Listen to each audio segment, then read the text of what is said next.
Hi everyone, so welcome po muli sa ating pag-aaral ng salita ng Diyos. So again, sa lahat po ng mga taga-subaybay natin all over the Philippines, all over the world, so welcome po muli. At siyempre, lahat ng mga uh, congregation ng GCs, GO, Kamarin Family, so welcome din po sa bawat isa. Amen. So, purihin ng Diyos. So, ako muli ang iyong lingkod, Pastor Charlie Dakotanan, ang makasama nyo sa pag-aaral ng salita ng Diyos. So, tayo sumandali mo ng yumuko at manalangin. Sa ating pagsisimula, salamat Lord, pinagkakatiwala namin sa iyo ang pag-aaral namin itong salita. Mangusap ka sabat sa amin Lord habang kami nakikinig ng salita. Purihin ko Diyos, let thy name be glorified.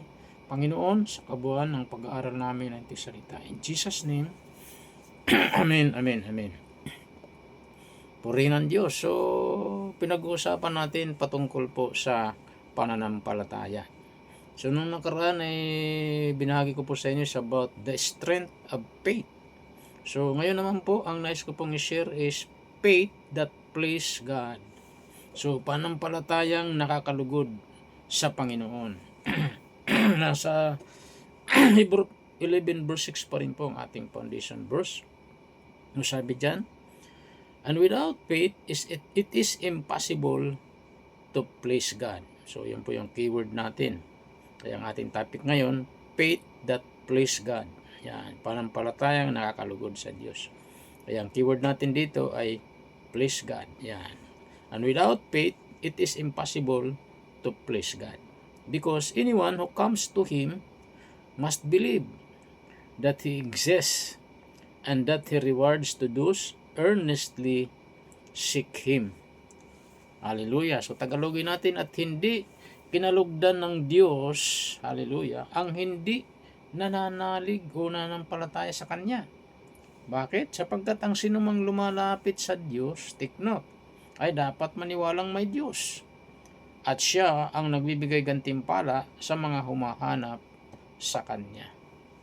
So, siyempre, pagka lumalapit ka sa Diyos, dapat talagang maniwala kang may Diyos. Amen?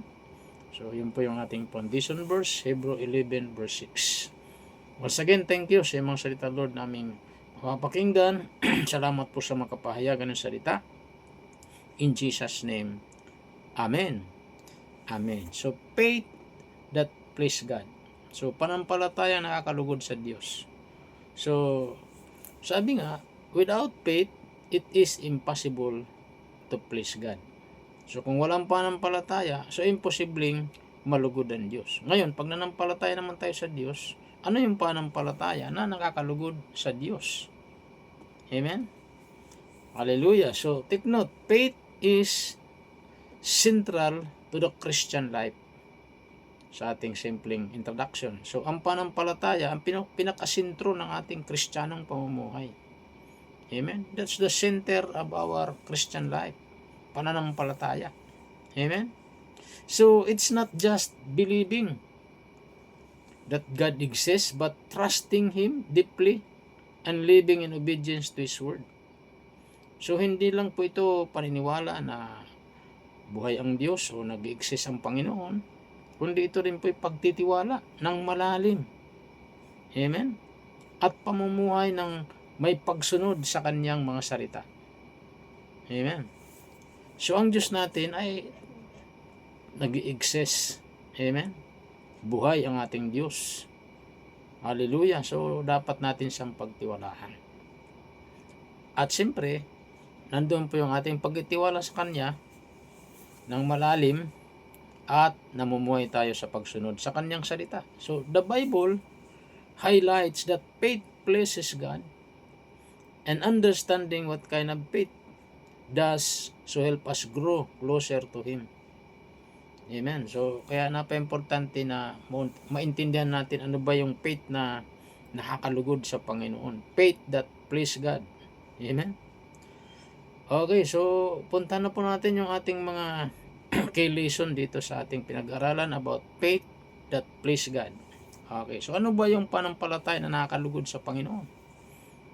First, faith is trusting in God's existence and character. Amen. So, dapat yung ating panampalataya ay pagtitiwala na ang Diyos natin ay buhay na Diyos. Ha? Titiwala tayo sa kanyang katangian. Amen. Sa kanyang karakter, sa kanyang mga ugali ng ating Panginoon. Ano ba yung karakter ng Panginoon? Amen. Ang karakter ng Diyos ay makikita natin sa book of Galatians. Okay? 5 verse 22 to 23. So ano po bang karakter ng Panginoon? Hallelujah, na dapat natin maunawaan sa chapter 5 ng Galatians 5:22 to 23. So ano sabi ng Bible? Ano bang karakter ng Panginoon? Ano sabi rin, subalit ang bunga ng Espiritu. Amen? Ang bunga ng Espiritu. Ang Diyos natin ay Espiritu. Sabi ng John 4 verse 23, He that worship Him must worship Him in spirit and in truth. So God is Spirit. Amen. Hallelujah. So napaka-importante po na tayo po ay sumamba sa Espiritu at katotohanan. At ano po ba ang bunga ng Espiritu? So ang Diyos natin ay 3 persona. Diyos Ama, Diyos Anak, Diyos Espiritu Santo. At siyempre ang karakter ni Jesus, karakter ng Holy Spirit, karakter ng ating Ama sa langit, ay hindi magkasalungat. Parehas po ang kanilang ugali. Okay, ano yung ugali ng ating Panginoon? Ang ugali ng ating Panginoon ay pag-ibig. Ang Diyos natin ay Diyos ng pag-ibig. John 3:16, ano sabi ng Bible? For God so loved the world, He gave His only begotten Son, whosoever believeth in Him should not perish but have eternal life. So, for God so loved the world. So, our God, siya ay Diyos ng pag-ibig. So, one of the character of God is love. Amen. So, hindi ako nagkakamali. 1 John 4 verse 8, sabi ng Bible, God is love. Ang Diyos natin ay Diyos ng pag-ibig. So, yan po yung karakter ng Panginoon. So, dapat nagtitiwala tayo. So, na ang Diyos natin, ang karakter niya ay Diyos ng pag-ibig. Amen? So, ano pa? Kagalakan. So, ang Diyos natin na hindi marunong magsimangot. Siya'y puno ng kagalakan. So, dapat tayo po ay mabuhay ng may kagalakan. Bakit? Kasi may Diyos tayo na hindi niya tayo iniiwan ni pinababayaan man. Ano pa? Katyagaan. Ang Diyos natin ay matyaga. Amen? Yun yung karakter ng Panginoon. So dapat, kung ang Diyos ang may tiyaga na tinanggap natin, matyaga rin tayo. Saan? Matyaga tayo na maglingkod sa Diyos. Matyaga tayo magbasa ng Bible. Matyaga rin po tayo na nagpipray. Matyaga tayong nakikinig ng Word of God. Kagaya ngayon, nandiyan ka nakaupo. Matyaga kang nakaupo. Matyaga kang nakasubaybay sa ating pag-aaral ng salita ng Diyos. Amen? Matyaga kang dumadalo sa mga gawain ng Diyos. Kagaya ng ating panalangin every Saturday, 8:30 in the morning. Every Sunday sa ating Sunday service. Matyaga ka. Matyaga ka nag-tune in sa ating panalangin, sa ating every Wednesday, 8 p.m.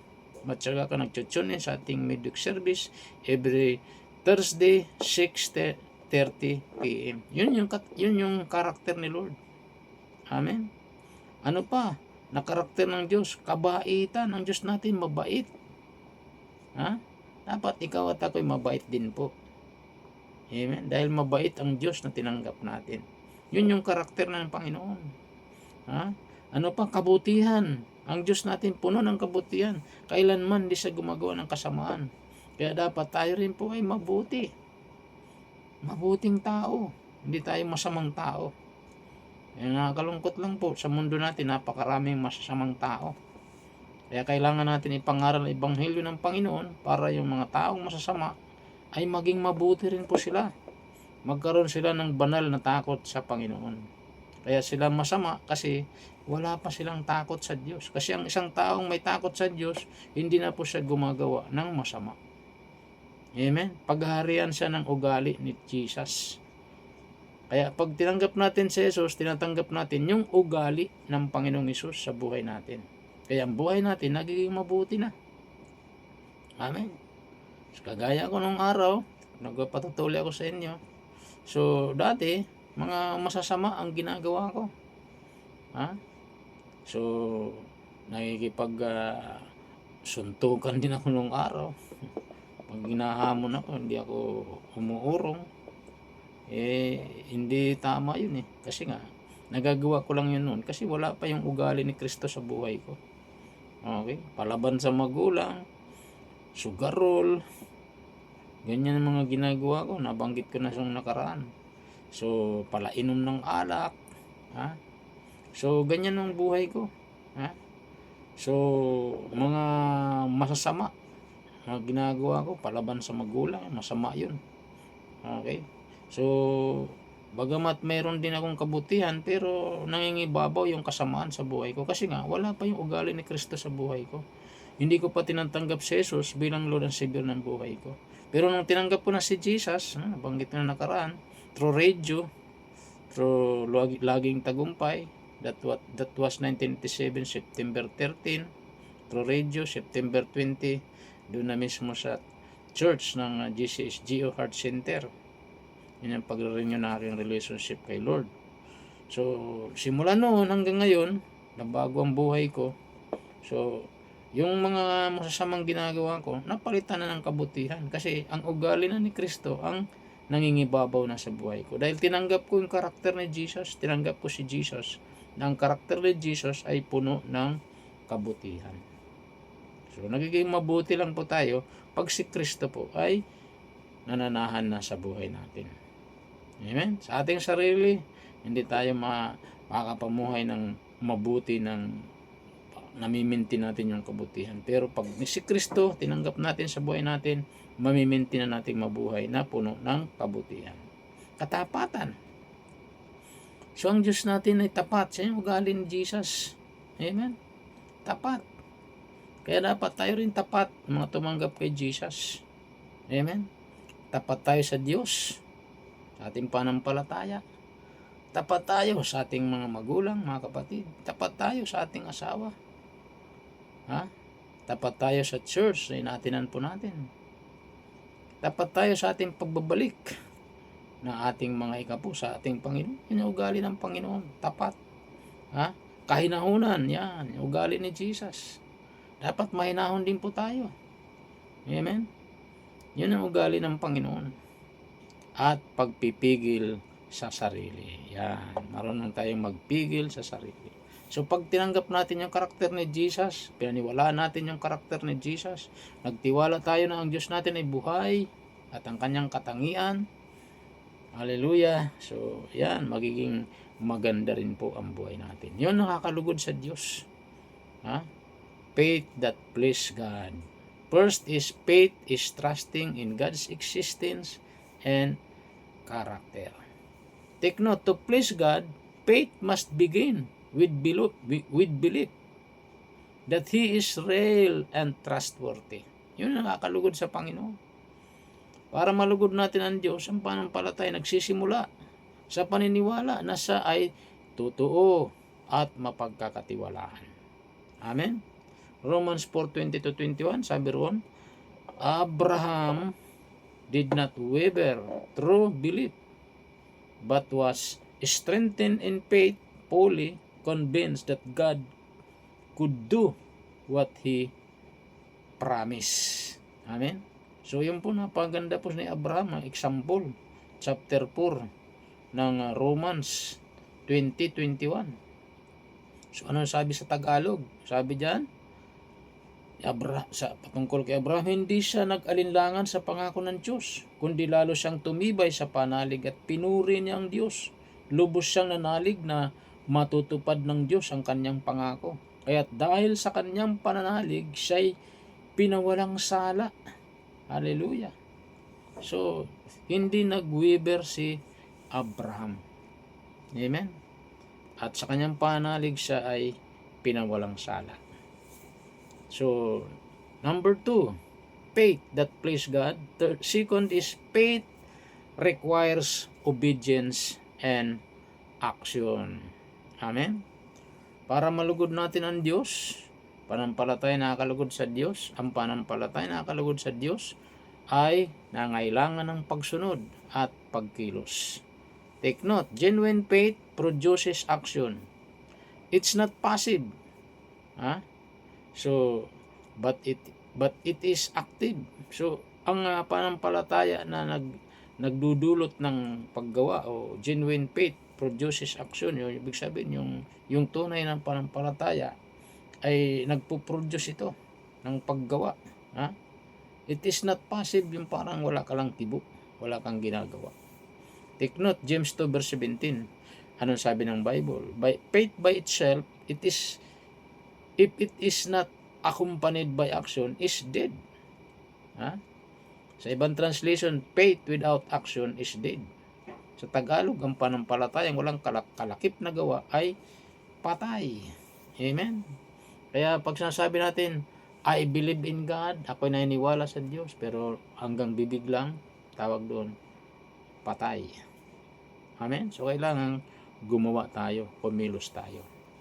Genesis 22 verse 12, sabi ng Bible, God commended Abraham's faith because he obeyed even when asked to sacrifice Isaac. Just imagine. Amen? 25 years hinintay ni Abraham yung promise ng Panginoon na siya ay magkakaroon ng anak na Isaac. Dumating. Pero sabi ng Lord, ibigay mo sa akin ang anak mo. Ialay mo sa akin. Mahal na ni Abraham sa Isaac, kaisa-isang anak, bugtong na anak. Pero sabi ng Lord, ibigay mo yan sa akin.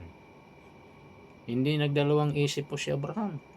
Kaya God commended Abraham's faith.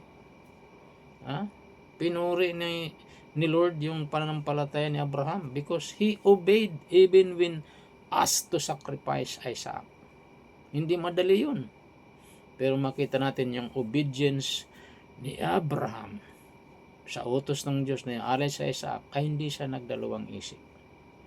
Kaya ang pananampalataya na nakakalugod sa Diyos ay may kasamang pagkilos, paggawa.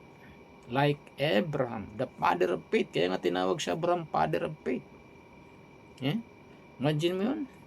So, sumunod siya agad. He obeyed God immediately. So, ano nangyari? Nung nasa bundok na sila ng Mount Moriah, so, inalay niya si Isaac. In short, nung hiniga niya si Isaac, nilagay na yung mga panggatong, tapos nakatas na yung kanyang espadang gano'n. Sasaksakin niya si Isaac, iaalay na sa Panginoon. Na yung nagsalita, sabi niya, Abraham, wag mo nang ituloy yan. Now I know, alam ko na ikaw ay masunurin sa akin. So, anong nangyari? Nagkaroon ng miracle. At sa pagsunod ni Abraham, nagpalitaw si Lord ng ram, and then yun po ang inialay niya. At si Isaac po ay inalis niya sa pagkakahiga. Niligtas po ng Panginoon si Isaac sa tiyak na kamatayan. Amen? At dahil doon, natlugod ang Diyos kay Abraham at tinawag siyang father of faith, father of many nations, friend of God. Amen? Purihin ng Diyos. Nalugod ang Diyos kay Abraham dahil sa kanyang pagiging masunurin. Kaya napaka-importante po, kung gusto nating malugod ang Diyos sa buhay natin, sabi natin, I believe in God, napaka-importante yung pagsunod natin. Amen? Kasi pag puro bibig lang, salita lang ng salita, walang pagsunod, hindi malulugod ang Diyos sa iyo at sa akin. Kaya napaka-importante po, kung gusto nating malugod ang Diyos, kailangan natin aksyon. Amen? Kailangan natin umaksyon. Bakit? Kasi genuine faith produce action.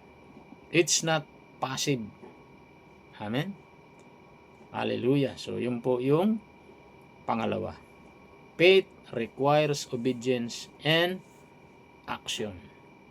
Okay? Pangatlo, dito muna tayo magtatapos.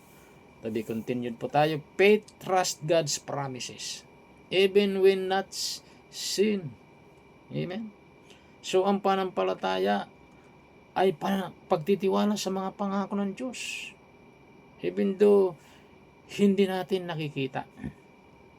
Amen? Hindi pa natin nakikita. Kaya nga sabi ng Bible, sa ating foundation verse kanina, sa Book of Hebrew, malinaw na malinaw po yun. Sabi ro, sa Book of Hebrew, chapter 11 verse 6, kung kayo po ay may Biblia, so pwede natin balikan. Sabi ron, at hindi kinalugdan ng Diyos ang hindi nananalig sa Kanya, sapagkat ang sinumang lumalapit sa Diyos ay dapat maniwalang may Diyos at Siya ang nagbibigay ng gantimpala sa mga humahanap sa Kanya. So dapat maniwalang may Diyos. Hindi pa natin nakikita, pero naniniwala na po tayo na may Diyos. Yan sinasabi ng Hebrew 11 verse 1 din po. Sabi ron, faith is the substance of things hoped for, the evidence of things not seen. So, ibig sabihin, yung pananampalataya, tayo ay, sabi ron, tayo may pananalig. Kung nagtitiwala tayo, mangyayari ang inaasahan natin at naniniwala sa mga bagay na di natin nakikita. Amen? Kaya yung pananampalataya ang kinalugdan ng Diyos, naniniwala sa mga bagay na hindi nakikita. Amen? So, yun pong ibig sabihin ng pananampalataya. Diyan nalulugod ang Diyos, yung naniniwala tayo sa mga bagay na hindi nakikita. Hindi tayo kagaya ni Doubting Thomas. Ha? So ano ba si Doubting Thomas? Amen? Si Thomas po ay puno ng pag-aalinlangan. Amen? Si Thomas, nung nagpakita ng Panginoon sa mga disipulo, wala si Thomas. Ayaw maniwala. At sabi ni Thomas, so sabi nga sa Book of John chapter 20 verse 26, ang sabi roon, makalipas ang 8 araw, muling nagkatipon sa loob ng bahay ang mga alagad, kasama nila si Thomas. Kasi nung unang magpakita si Jesus, wala si Thomas, absent ng absent. Kaya wag po tayong mag-absent, mga kapatid. Pag lagi tayong absent, mamimiss natin yung presence ni Lord. Kaya wag kang mag-absent pag araw ng linggo, mamimiss mo yung presence ni Lord. Dapat wag tayong mag-isip mag-absent pag araw ng linggo. Diba? Pag midweek service, dapat lagi ka nakatune in. Mamimiss mo yung presence ni Lord. Okay? So na-miss na yung presence ni Lord. Wala si Thomas. So, nagpakita ang Panginoon. Sayang. Nakapinid ang mga pinto. Ngunit pumasok si Jesus at tumayo sa gitna nila. At sinabi, take note, sinabi niya, sumainyo ang kapayapaan. Saka sinabi kay Tomas, tingnan mo ang aking mga kamay at ilapit dito ang iyong daliri. Ipasok mo ang iyong kamay sa aking tagiliran. Huwag kang mag-alinlangan. Maniwala ka na. Kaya huwag tayong maging kagaya ni Doubting Thomas. Ano sabi ni Thomas? Sumagot si Thomas, Panginoon ko at Diyos ko. Sinabi sa kanya ni Jesus, naniniwala ka na ba sapagkat nakita mo ako? Mapalad ang mga naniniwala kahit hindi nila ako nakikita. So, kapag tayo ay naniniwala sa Diyos, hindi pa natin nakikita, ang tawag sa iyo, blessed. Pero kung puno yung doubt yung puso natin, hindi tayo blessed. Hindi blessed ang puno ng doubt. Kaya napaka-importante po na maniwala tayo sa mga bagay na hindi nakikita. Yun ang nakakalugod sa Diyos. Amen? Faith, trust God's promises even when not seen. So, bagamat hindi pa natin nakikita, naniniwala tayo. Amen? Take note, faith believes in God's promises despite circumstances. So, ang pananampalataya ay paniniwala sa mga pangako ng Diyos. Despite of circumstances. Kahit na maraming problema, marami tayong mga pagsubok, pero nandun nating paniniwala kahit maraming problema. Nabanggit ko na minsan nakaraan, 2 Corinthians 5:7, utos ng Diyos. We live by faith, not by sight. Walk by faith, not by sight. Yun yung utos ng Panginoon. Amen? So, Hebrew 11, Makikita natin dyan, the faith, hall of fame. Sino yan? So many who trusted God's promises without seeing their seeing their fulfillment. Yung mga heroes of faith, pag-aaralan po natin yan susunod. Heroes of faith. Sa book of Hebrew, nandyan po yung mga heroes of faith. Amen? Kaya napaka-importante po yung ating pananampalataya sa Diyos. Amen? So faith is very vital. Faith is very important for us to overcome any trials, any persecution, any troubles, any difficulties of life. Faith is very vital. Amen? Why? Because without faith, it is impossible to please God. Amen? At siyempre, para malugod natin ang Diyos, faith that please God, first, faith is trusting God's existence and character. And the second, faith requires obedience and action. Gusto natin malugod ang Diyos. And third, faith trust God's promises even when not seen. Amen? So, sumandaling tayong yumukot. Manalangin, Lord, thank you sa mga paalala mo siyang salita. Salamat po na ito'y hindi namin makalimutan. Panginoon, ang aming panampalataya ay lagi nakakalugod sa iyo. Marami pong salamat. Pagpalain niyo, Diyos, lahat na nakinig ng salita.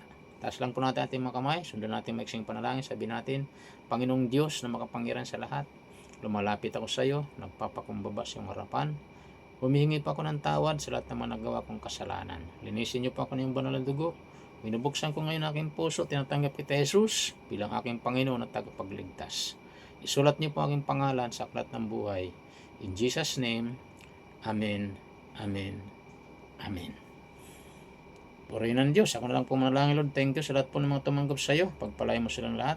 Lubusan kailang makilala sa malalim at Biblia ang kaparaanan. Ganon din, Lord, lahat ng mga nakikinig ngayon na nangailangan ng panalangin, Lord, pagpalain mo sila, mga nangailangan ng kagalingan, pagalingan niyo po, nangailangan ng pinansyal, magmiracle ka sa kailang mga pinansyal na pangailangan. In Jesus' name, Amen, Amen. Purihin ng Diyos. So, thank you very much po sa inyong pakikinig ng Word of God. So, konting paalala lang po. So, every Sunday, tuloy-tuloy po ang ating Sunday service, 9 o'clock in the morning. Doon lang po yan sa may harap ng Ilibit Town Center sa Hillcrest Gate 2. Hillcrest Village, Camarin Road, Caloocan City. Sabangan Building. Sa baba po ng Sabangan Building, mayroon pong City Savings Bank. Nasa 3rd floor lang po tayo. Okay. Every Saturday rin po, tuloy-tuloy ang ating panalangin. 8:30 in the morning, doon mismo sa Temple Worship. At siyempre, yung ating panalangin din po through Google Meet online every Wednesday, 8 p.m. At ang ating midweek service ay tuloy-tuloy po every Thursday, 6:30 p.m. through FB Live. Jesus Christ Saves Global Outreach Church FB page. Mag-like po tayo at mag-share po tayo. Amen? So, tayo po ay mag-closing prayer na. Lord, thank you sa aming pag-aaral na ito salita. Pagpalain mo lahat na nakinig niyo salita. In Jesus' name, Amen. Amen. God bless everyone. Bye-bye.